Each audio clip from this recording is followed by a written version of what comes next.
Alhamdulillah ala ni'amihil mutakathirah wa alaihil mutawatirah.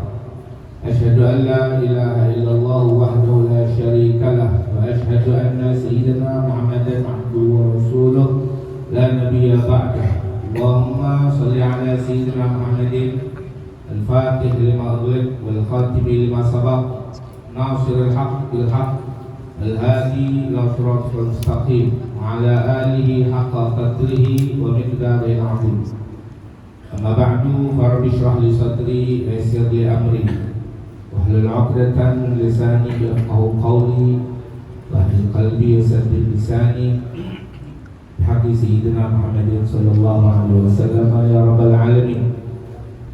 Pertama-tama salam ta'zim penghormatan kita kepada pengurusi Masjid Bukit Cina serta seluruh ahli jawatan kuasa masjid yang penuh keberkahan ini, khususnya Tuan Imam dan Bilal, para tokoh-tokoh masyarakat kampung Bukit Cina yang kita muliakan dan kita raikan pada malam yang penuh keberkahan ini.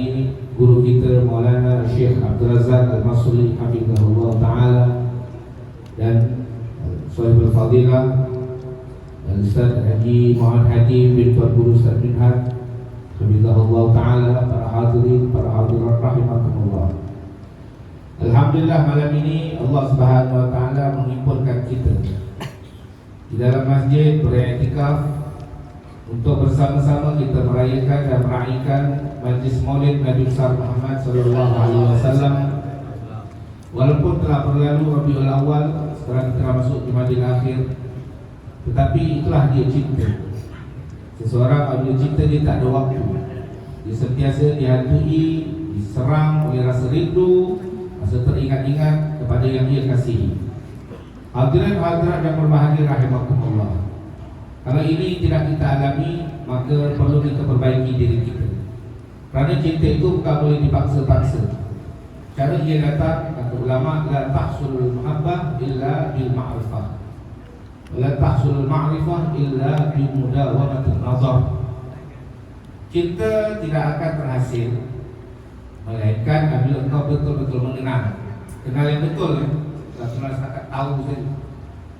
Mengenal yang betul atau ma'rifat tidak akan berhasil melainkan apabila engkau melanggengkan, atau orang Jawa mendawamkan, mengekalkan an-nazar, tafakkur. Dan baginda Nabi SAW ini, salah satu cara untuk kita bertafakkur akan beliau adalah kita mendengar syama'ilhu sallallahu alaihi wasallam, fadailuhu sallallahu alaihi wasallam, akhlaquhu sallallahu alaihi wasallam, dan dalailu nubuwwatihi sallallahu alaihi wasallam, dan lain-lainnya. Karena itulah pada malam ini perlu untuk kita membaca, belajar sekelumit daripada fadail, keutamaan baginda Rasulullah sallallahu alaihi wasallam, agar dengannya akan timbul bibit-bibit ma'rifah, bibit-bibit mengenal baginda Nabi, lantas menumbuhkan, lantas membungakan rasa cinta yang betul pada Sayyidina Rasulullah sallallahu alaihi wasallam. Hadirin hadirat yang berbahagia rahimakumullah. Al-Imam Muhammad bin Yusuf As-Salihi Asy-Syami rahimahullah, di dalam kitab karangan beliau yang berjudul dalam Subulul Huda wal Rasyad fi akhbari Sayyidina Rasulullah khairul ibad, beliau telah membawakan, telah mengubah satu bab khusus. Bab ni banyak, kitab ni tebal. Saya ingat kitab ni dalam 11 jilid ke 12 jilid lebih kurang. Satu jilid 1000 muka surat, 800 muka surat, 900 muka surat. Ini beliau letakkan di dalam juz ke-10, muka surat 901. Bab khusus, kata beliau, babu muwazatil anbiya alaihi wassalatu wassalam li fadli nabiyina Muhammadin sallallahu alaihi wasallam. Apa itu muwazah? Muwazah itu bagi yang belajar bahasa Arab, muwazah itu waza yuwazi muwazatan, wa wizaan wa wizaan, fa huwa muwazin. Zaka, ayo. Zaka muwazan. Wazilah, wazi, muwazan, muwazan. Muwazah itu adalah dibagi muqabalah, perbandingan atau persamaan. Al-Imam As-Salihi Asy-Syami di dalam babnya beliau menyebutkan bab perbandingan antara kemuliaan para nabi-nabi dan Nabi besar Muhammad kita sallallahu alaihi wasallam. Maka beliau menyebutkan satu persatu. Bandingan Nabi Muhammad dengan Nabi Adam, bandingan Nabi Muhammad dengan Nabi Idris, bandingan Nabi Muhammad dengan Nabi Saleh, bandingan Nabi Muhammad dengan Nabi Hud, bandingan Nabi Muhammad dengan Nabi Syekh, dan wahakala dan selanjutnya seperti itu. Dan di awalnya beliau telah menukilkan kalam para ulama. Apa beliau katakan? Kata beliau, ma'utiya nabiyyun minal mu'jizati wala fadilatin illa wa utiya nabiyuna Muhammadin sallallahu alaihi wasallam aktsara nadhiraha wa 'azama minha. Tidak ada seorang nabi manapun yang Allah Subhanahu wa taala kurniakan kepada mereka mukjizat apapun atau fadilat apapun melainkan nabi kita Muhammad sallallahu alaihi wasallam. Allah bagi juga yang sama macam itu, atau terkadang a'zam minha, lebih hebat daripada apa yang Allah berikan pada mana-mana nabi. Bahkan dia juga menukilkan pendapat Al-Imam Asy-Syafi'i Muhammad bin Idris rahimahullah taala, imam besar kita, mazhab Imam Syafi'i. Bahkan Al-Imam Al-Mizzi Jamaluddin Al-Hafidh Al-Mizzi rahimahullah mengatakan ulama pertama yang menyusun, yang membahas tentang perbandingan antara nabi-nabi lain dengan Nabi Muhammad adalah Imam Syafi'i sendiri.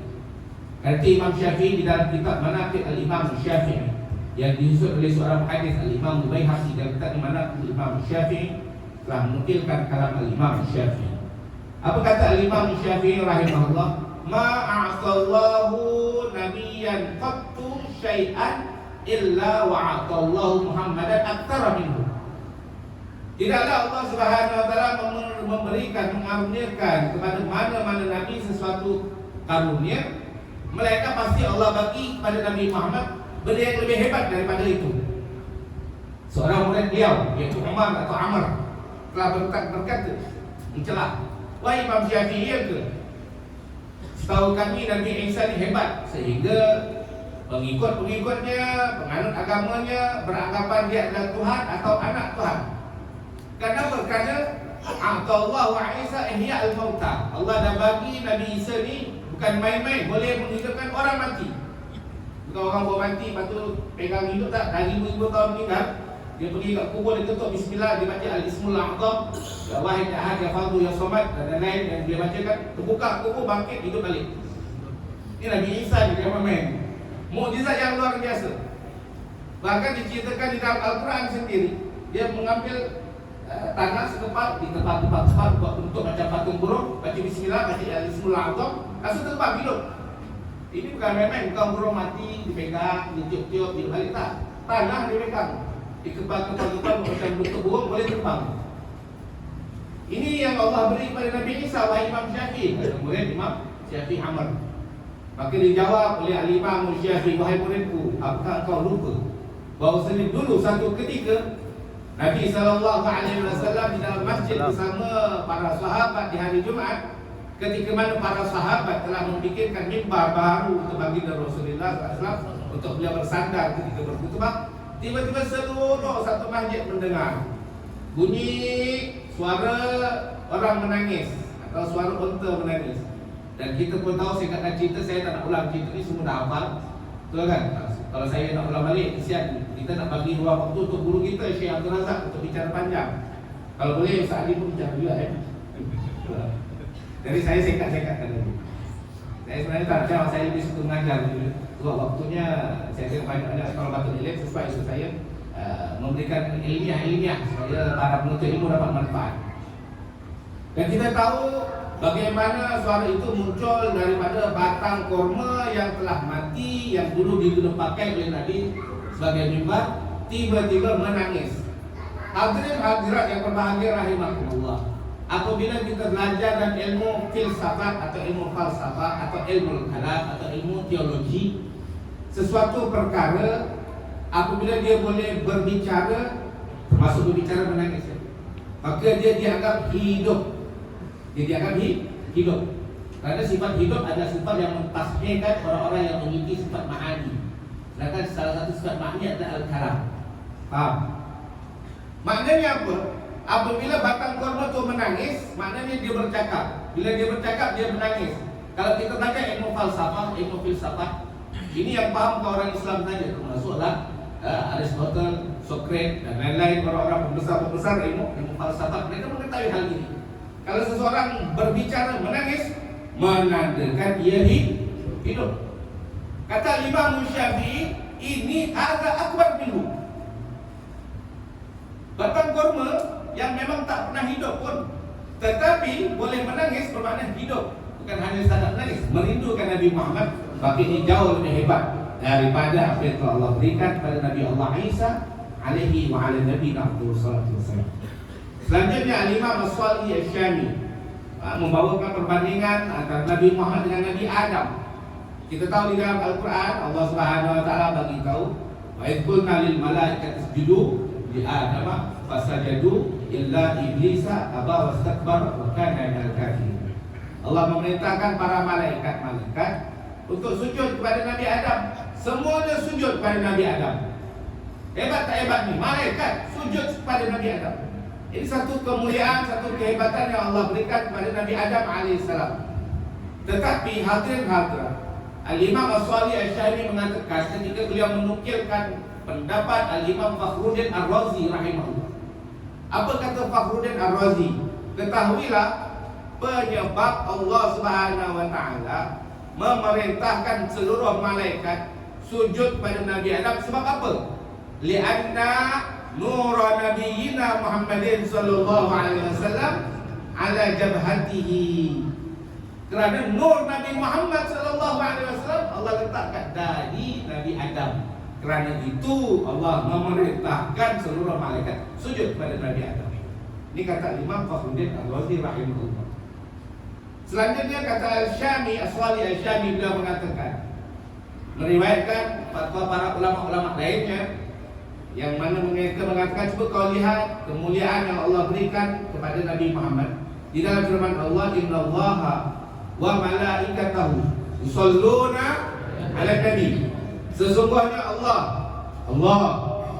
wa malaikatahu, para malaikat berselawat kepada Nabi Muhammad.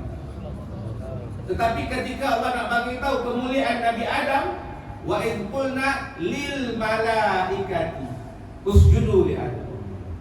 Allah bagi tahu ketika kami berkata kepada malaikat, bermakna ya Allah perintahkan sujud kepada Nabi Adam siapa? Malaikat sahaja. Allah sujud atau tidak kepada Nabi Adam? Mustahil. Takkan mungkin Allah sujud kepada Nabi Adam, dan takkan mungkin. Di dalam ayat itu Allah tak perintahkan kepada makhluk-makhluk yang lain untuk sujud kepada Nabi Adam, melainkan hanya kepada para malaikat sahaja. Tetapi untuk Nabi besar Muhammad sallallahu alaihi wasallam wa baraka alaihi wa ala alihi, di dalam ayat yang kita bacakan tadi, Allah bagi tahu sesungguhnya Allah sendiri hadirin hadirat, dan para malaikat kesemuanya berselawat kepada Nabi Muhammad sallallahu alaihi wasallam. Jadi macam mana kita nak bandingkan kemuliaan Nabi Muhammad dengan Nabi Adam? Sedangkan Nabi Muhammad Allah sendiri berselawat, malaikat berselawat, dan Allah perintahkan kita untuk berselawat kepada Nabi Muhammad SAW. Dan selanjutnya beliau mengatakan apa? Dulu Allah perintah malaikat sujud kepada Nabi Adam, terjadi, selesai, dan berakhir sudah. Apakah sehingga kali ini malaikat masih sujud kepada Nabi Adam? Tidak, dah selesai dah. Di alam surga sana, selesai dah. Tetapi untuk Nabi Muhammad Allah muliakan, Allah berselawat dan para malaikat berselawat. Semua ulama mengatakan selawat Allah telah terjadi dan masih terjadi, tak henti-hentinya. Wa huwa mustamirrun abada. Sampai hari kiamat, sampai bila-bila Allah masih berselawat kepada Nabi Muhammad, malaikat masih berselawat kepada Nabi Muhammad. Bahkan tidak ada satu detik berlalu dalam kehidupan kita, tidak ada satu tempat pun di muka bumi ini, melainkan sentiasa ada umat-umat baginda Nabi yang berselawat kepada Rasulullah SAW. Hari ini kita buat maulid, berapa banyak selawat kita kemandangkan untuk baginda Nabi Muhammad. Jangan ingat kita saja buat maulid pada malam ni. Pergi tengok negeri lain. Sekarang malam ni dekat Johor, dekat mana Batu Pahat, orang tengah buat Hall Habib Ali pun baca maulid, baca selawat kepada Nabi Muhammad. Di Hadramut orang tengah baca selawat. Dekat Mekah orang tengah baca selawat. Sentiasa tidak pernah berhenti selawat Allah, selawat malaikat, dan selawat umat kepada baginda Rasulullah sallallahu alaihi wasallam. Berbeza dengan sujud malaikat, dah berlalu dan telah terhenti sehingga kali ini tidak pernah diulangi lagi hadirin hadirat. Sehingga ulama Abu Malik ini ditanya apa yang sedang dilakukan oleh Allah pada saat ini. Abu bagi tahu sekarang ini Allah sedang berselawat kepada Nabi Muhammad SAW. Inna Allah wa malaikatahu yusholluna 'alan nabi ya ayyuhalladzina amanu shollu 'alaihi wa sallimu taslima. Itu pertama.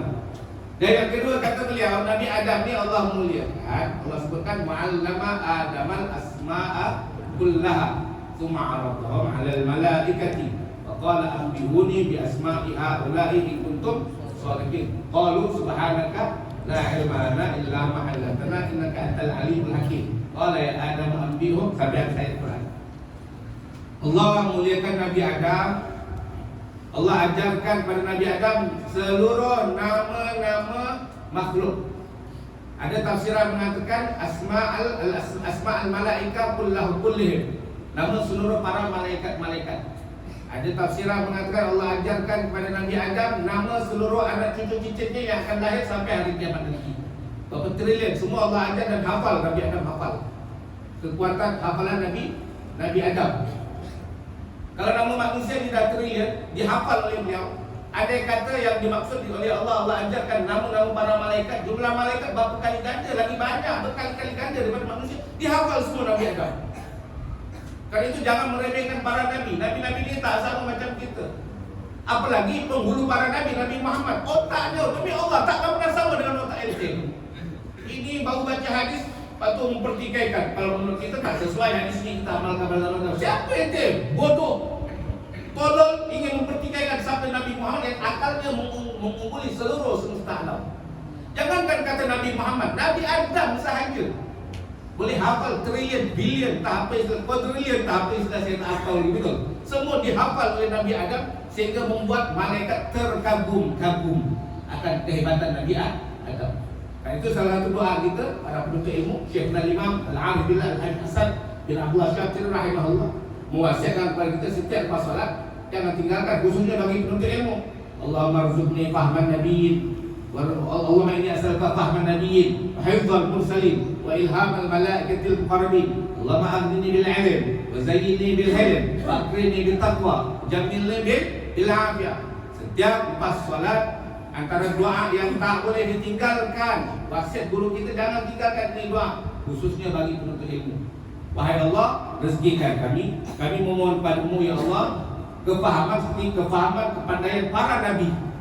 Rezekikan kami hafalan, ingatan seperti ingatan para rasul. Kerana tidak ada orang, tidak ada makhluk yang memiliki hafalan seperti hafalan para rasul. Rezekikan kami ilhamnya para malaikat. Wahai Allah, kayakan kami dengan ilmu. Jangan minta duit, memanjang. Kalau doa mau rezeki, tak pernah tinggal. Pergi umrah depan Kaabah doa, nak duit juga. Lepas sembahyang, assalamualaikum warahmatullahi wabarakatuh, duit juga. Mati buat duit tu sekali, kuburkan duit sekali. Tapi ulama kita ajar, kayakan kami dengan ilmu, wahai Allah. Kayakan kami dengan ilmu. Jadi tuan-tuan haji boleh catat nanti doa ini. Kalau tak dapat boleh tengok dalam niaga, dalam apa nama rakaman tadi. Boleh hafalkan, suruh anak-anaknya amalkan. InsyaAllah amalkan ini nanti Allah rezekikan anaknya hatinya terang, pandai berfikir, hafalannya kuat insyaAllah. Ini salah satu amalan yang sangat-sangat bagus dan sangat mujarab diamalkan oleh guru-guru kita. Karena itu jangan pelik kalau tengok habib-habib kita, guru-guru kita, hafalan mereka dahsyat, hebat, luar biasa. Kerana berkat doa ini, Allahumma inni as'aluka fahman nabiyyin, hifdzal mursalin, wa ilhamal malaikatil muqarrabin. Allahumma aghnini bil ilm, wa zayyinni bil hilm, wa akrimni bil taqwa, jamilni bil afiyah ya arhamar rahimin. Allah memuliakan Nabi Adam dengan mengajarkan nama seluruh makhluk-makhluk hadirin hadirat.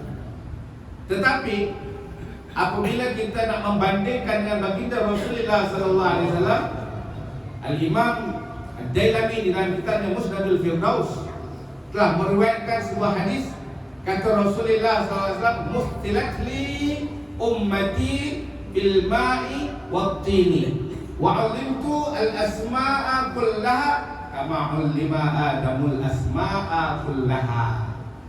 Ini hadis diriwayatkan oleh Imam Ad-Dailami dalam kitab Musnadul Firdaus. Apa kata Rasulullah SAW? Telah dimisalkan, telah ditunjukkan kepadaku akan seluruh umat-umatku. Di mana? di dalam air dan di dalam tanah. Dan aku telah diajarkan seluruh nama-nama seperti mana Nabi Adam telah diajarkan seluruh nama-nama. Ini hadis bagi tahu apa yang Adam tahu, Nabi pun tahu. Apa keistimewaan Nabi Adam, Nabi Muhammad pun ada. Bahkan Nabi lebih hebat lagi. Nabi Muhammad SAW bukan hanya tahu nama, tapi musammayatnya. Zat orang itu ditunjukkan oleh Allah kepada Nabi Muhammad SAW.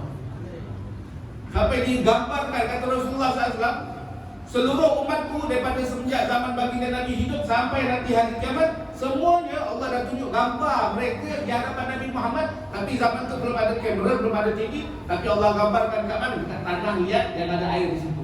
Maka terbentuk, Nabi tengok, oh, satu.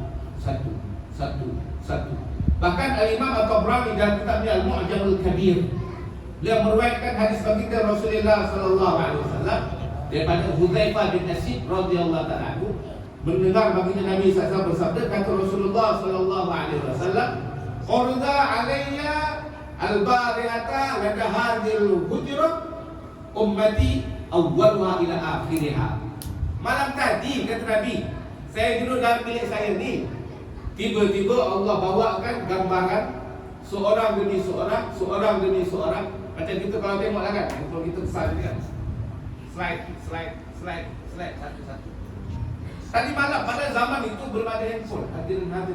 Nabi SAW sebut dalam kitabnya riwayat Imam Al-Tabrani dalam Al-Mu'jam Al-Kabir, kata beliau, ditunjukkan, dipertontonkan kepada aku akan seluruh umatku tadi malam dalam bilik ini, daripada awal zaman sampai akhir zaman.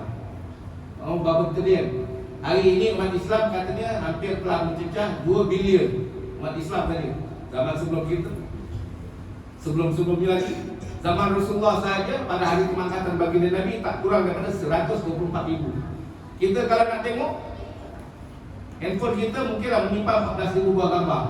Slide sampai putus jari, tangan putus, tak habis lagi tengok. Betul atau tak? Patut lupa dah.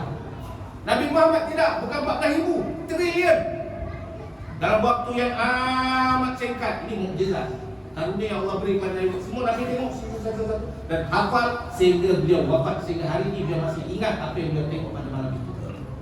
Tak ada seorang pun di antara umat baginda Nabi yang Nabi tak kenal muka dia. Kalau hari ini tuan-tuan haji boleh sembahyang kat masjid di China ni, Nabi tahu muka tuan haji. Ini hadis Nabi Muhammad, bukan karangan ulama. Diriwayat oleh ulama kita Imam At-Tabrani dalam Al-Mu'jam Al-Kabir. Seluruh umatku dari awal zaman sampai akhir zaman telah ditunjukkan gambarnya di hadapanku, kata Rasulullah SAW. Kalau kita pun dah ditunjukkan juga, tapi tunjuk lupa. Tunjuk dah tak ingat dah. Tapi satu orang kita tak ingat. Siapa dia? Orang yang menipu kita 1 juta kan. Sampai mati aku tak lupa mungkin tahu. Itu kita ingat. Tapi orang buat baik kat kita, orang sedekah kita, doa kita, dah terlupalah siapa ni. Itulah masalah kita. Nabi Muhammad SAW kata baginda Nabi, hatta satu orang selotok di hadapan Nabi, ya Rasulullah, ditunjukkan gambar umatmu pada zaman paduka, man qad khuliq, orang yang telah wujud pada zaman ini. Fakaifa man lam yukhlaq ya Rasulullah? Apakah juga termasuk gambar orang-orang yang belum lahir nanti menuju hari kiamat ditunjukkan juga? Kata Rasulullah, iya, seluruhnya telah ditunjukkan gambarnya, aku kenal mereka. Sehingga kata Rasulullah, kata Rasulullah SAW, la'anni, sesungguhnya aku la'arafu bil insani minhum min ahadikum bisahibihi. Aku, kata Rasulullah SAW, telah ditunjukkan seluruh umatku sampai akhir zaman. Aku mengenal umatku seorang demi seorang lebih dahsyat, lebih hebat daripada salah satu di antara kamu mengenal kawan baik dia sendiri. Kita kadang-kadang hari ini dah umur 70 tahun, boleh ingat kawan baik itu muka dia umur 3 tahun dulu? Tak ingat. Kita bermain-main mandi kat surau, mandi kat mana, kat longkang, mandi kat sungai, umur 7 tahun. Masih ingat tu muka kawan kita tu? Umur dah 80 ni. Tak ingat. Padahal kawan kita berapa orang dia. Zaman dulu kat kecil ni paling berapa orang, betul tidak? Pun dah lupa. Nabi Muhammad jumlah trilion, seluruh umatnya, kata Rasulullah, aku lebih mengenal Syam wajah mereka, lebih hebat daripada kau mengenal kawan baikmu sendiri. Mudah-mudahan muka kita Nabi ingat hadir. Ini umum seluruh umat Nabi kenal, tapi wabil khusus untuk mereka yang berselawat kepada Rasulullah sallallahu alaihi wasallam sebanyak-banyaknya lebih diingat dari baginda Nabi Muhammad. Sehingga kata guru kita Buya Said Muhammad Alimi Al-Maliki, kata Nabi SAW, ini la'arifu hajara di Makkah kana tusallimu alayya qabla an uba'ath. Ini Abuya keluarkan hadis. Aku mengenal sebongkah batu. Aku kenal sebongkah batu, aku ingatkan betul kepada sebongkah batu, yang mana batu ini selalu mengucapkan salam kepadaku sebelum aku dibangkitkan menjadi Rasul. Nabi Muhammad masih pemuda, masih umur 30, 20 tahun, belum usia 40 tahun, belum turun wahyu, masih jadi manusia yang belum bergelar Rasul. Tetapi setiap kali Nabi keluar menuju ke kota Mekah, ada sebongkah batu dah kenal Nabi Muhammad lantas mengucapkan Assalamualaikum ya Rasulullah. Hadirin kita biasa pergi Mekah kan. Mekah ni gunung batu, kiri kanan batu. Zaman sekarang banyak batu, zaman sekarang pun banyak batu. Agak-agak berapa ribu, bukan ribu, berapa juta bongkah batu ada kat seluruh kota Mekah. Agak-agak kita boleh ingat ke? Kadang-kadang kita masuk Mekah, Masjidil Haram, masuk pintu ni kita terbiul, habis sesat. Pintu mana aku masuk tadi, alamat dah terlupa. Kata orang curi slipper kita, padahal orang curi slipper kita terlupa pintu masuk. Kan sama je pintu dia. Terus saat ni kemarin sudah biasa, dia hafal saat ni biasa. Bawa balik berbuka. Hafal. Kita tak boleh nak hafal, tapi itu baru pintu Masjidil Haram. Bagaimana batu-batu yang ada kat kota Mekah boleh hafal? Tak boleh hafal. Tapi kata Rasulullah, ada batu walaupun banyak, ada sebongkah batu aku kenal, kata Rasulullah, aku ingat di mana dia. Kenapa? Li'annaha tusallimu alayya. Batu selalu ucap salam ke aku, kata Rasulullah. Katalah Abu yang kita, guru kita, ini kalau batu ucap salam ke Nabi, Nabi boleh kenal, Nabi boleh ingat. Macam mana kita umat Nabi Muhammad kalau selalu mengucapkan Assalamualaikum ya Rasulullah, Nabi tak ingat kita. Jadi jangan pernah engkau mempertikaikan majlis maulid Nabi Muhammad. Ini kan bukan bulan Rabiul Awal nak buat maulid Nabi. Tak payah pertikai. Kau nak dikenal Nabi atau tidak? Kalau engkau ingin dikenal oleh Rasulullah, perbanyak maulid, perbanyak selawat, perbanyak salam kepada Nabi Muhammad, karena pencinta mahabbah sejati kepada baginda Rasulullah sallallahu alaihi wasallam wa baraka alaihi wa ala alihi. Hadirin hadirat, itu keistimewaan baginda Nabi Muhammad sallallahu alaihi wasallam dibandingkan dengan Nabi Adam alaihissalam. Ada juga perbandingan kemuliaan baginda Nabi SAW yang sempat saya teringin tadi disampaikan dengan Nabi Ibrahim, tapi saya berpegang pada janji di ruang besar kita bagi kepada guru kita Maulana Syekh Abdul Razak. Lain kali, lain waktu, lain tahun insyaAllah saya sambung perbezaan antara Nabi Muhammad dengan Nabi Ibrahim. Mudah-mudahan yang sebelum ini dapat memberi manfaat untuk diri saya sendiri, supaya saya tambah cinta, tambah rindu kat Nabi Muhammad sallallahu alaihi wasallam. Hadirin dapat cinta, dapat rindu kat Nabi Muhammad, tahu betul betapa agungnya Nabi kita dan betapa ruginya orang yang tidak beriman, tidak mencintai Nabi, tidak berselawat pada Nabi, tidak berjuang untuk Nabi Muhammad sallallahu alaihi wasallam. Dan bagi anak-anak muda, bagi pemuda-pemuda pada akhir zaman ini, banyak guru-guru kita bagi tahu perjuangan terhebat, hadiah terbaik daripada umat pada zaman ini untuk Rasulullah adalah pemuda-pemuda menghabiskan waktunya di dalam madrasah-madrasah, di pondok-pondok mengaji ilmu Nabi Muhammad. Ini hadiah terbaik untuk kau bagi kepada Rasulullah sallallahu alaihi wasallam. Bagi orang tua takkan masuk pondok lagi, tak mungkin kan?